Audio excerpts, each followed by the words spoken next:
still scoreless here in the first 50 seconds of this basketball game here, coming to you from the Inares Center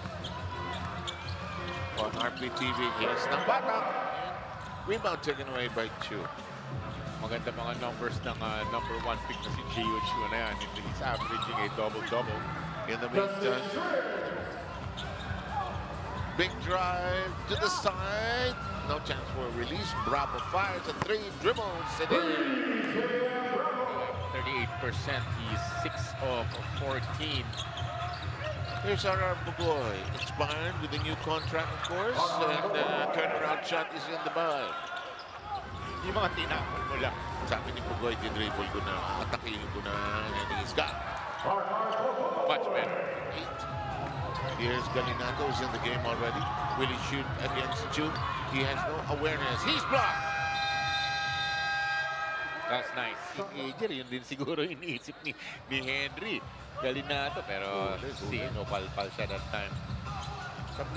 Brought down, they're trying to get him to play into shape. Oo. Nakita natin kanina, sir, humingi siya sa may bandang ilalim. Pero yun ang gusto niya. Gusto niya medyo makaalagwa sila against Terra Firma dito. Lumayo sila ng konti. Let's see. But you look at the energy of Terra Firma. They're quick on their feet. Yes. Strings and company are down to 5 seconds on the shooting clock. He delivers. Mahirap pag spoil ka ng isang player. I'm talking about Jordan Heading. Meron kasing pa 30 games siya. Once upon a time, di ba? So you're thinking,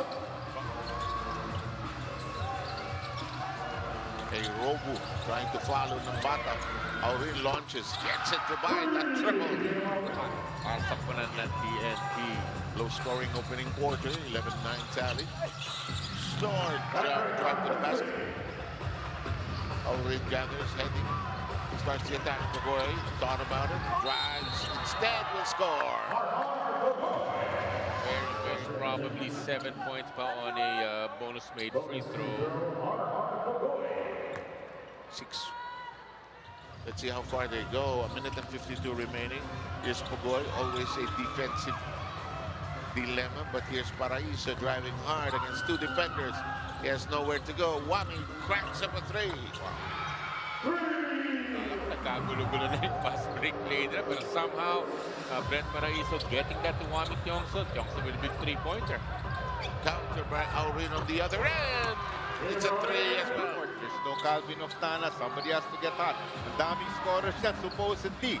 Hindi naman masyadong uminit nung kanilang nakarang laro against Titans. Straight. So they have to gang rebound. Kailangan nila magtulong-tulong sa rebound. Pati ang coaching staff nitong Terra, no? Nag-shuffle. Even Pido Arrancher is now actually a consultant back.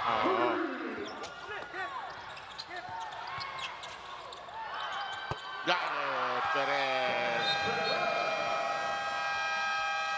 Bagong pasok, nagparamdam ka agad, Kevin Perez. Iba takbo, pagbalik sa medyo.